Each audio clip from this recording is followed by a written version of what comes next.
Juliette. I'm the CSA Intern, and today we're going to be talking about scallions. I'll first go over how we harvest. And when we're harvesting scallions, we simply want to loosen the soil and grab the scallion by its base, and then just gently wiggle and pull the scallion up. And a lot of dirt will be attached. We'll just shake that free, and then you have a scallion. When we're harvesting these, we do not want to cut the greens. We want to be pulling the whole plant. An example of people who have cut, it will look like this, and we want to avoid the plant regrowing. So we are asking that you harvest the full scallion.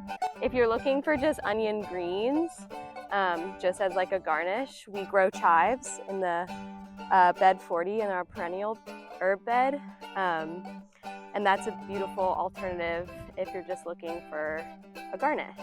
When storing scallions, it is best to clean them, remove the dirt, and then place them in a jar of water that you can then place in your fridge. These will keep them very perky and fresh and ready to use whenever. My favorite way to use scallions is I love the greens for like garnishing.